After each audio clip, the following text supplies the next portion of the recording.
কাঠের উনুনে। এখান থেকে সব জোগাড়জান্তি করে নিয়ে যাব। মশলা বেটে নিচ্ছি, এখানে আদা রসুন লঙ্কা আর আর টমেটোটাও দিয়ে দেবো এর মধ্যে।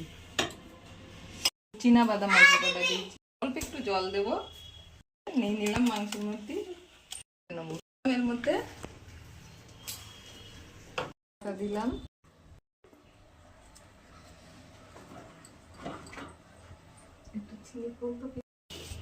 একটু চিনি দিলাম, একটু সাদা তেল দিলাম, এবার মাখিয়ে নেব।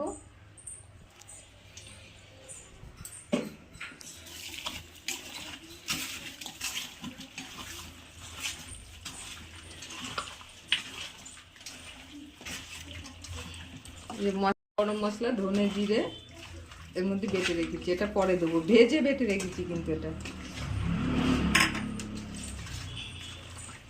আধ ঘন্টা রেখে দেবো এটা। এখানে 1.5 কিলো মাংস আছে, 150 গ্রাম টক দই দিলাম।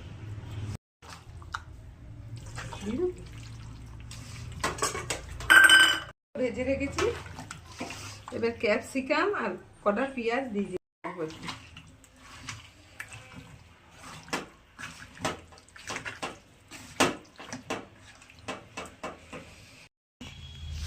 আমাদের উনুনে বসিয়ে দিলাম হাঁড়িতে। আজকে হাঁড়িতে চিকেন করব, বাইরে বসে। সাদা তেল দিলাম কড়াইয়ে। কড়াই না, এটা হাঁড়ি। ও হাঁড়ি, সরি ভুলে গেছি। একটু জিরে ফোড়ন দিলাম। চিকেনটা এবার ঢেলে দিলাম।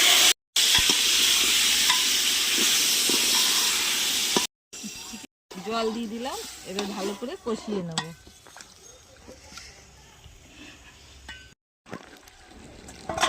আলুগুলো ঘরের থেকে ভেজে এনেছি, সব রেডি করে ঘরের থেকে নিয়ে বাইরে এসে কাঠের উনুনে রান্না করতে ইচ্ছা করলে একটু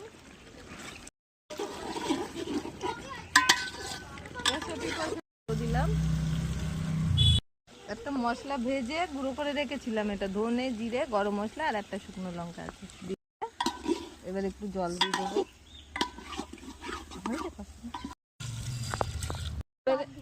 এবার একটু ঢাকা দিয়ে দেবো। আমার মাংসের থেকে হাঁড়িটা বড় হয়ে গেছে বেশি।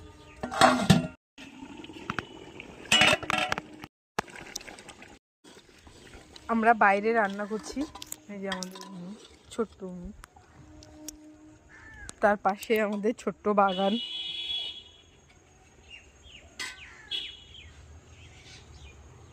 শীতকালে আমরা বাইরেই ভাতটা রান্না করি উনুনে। এই যে ছোট্ট উনুন, এই যে হাঁড়ির মধ্যে চিকেন। মাংস কাঠের উনুনের কালার দেখেন কত সুন্দর হয়েছে। দেখেন অনেকদিন পরে কাঠের উনুনে মাংস রান্না করলাম। ভিডিওটা ভালো লাগলে লাইক কমেন্ট সাবস্ক্রাইব শেয়ার অবশ্যই করবেন। ধন্যবাদ। আজকের মতন বিদায় জানালাম।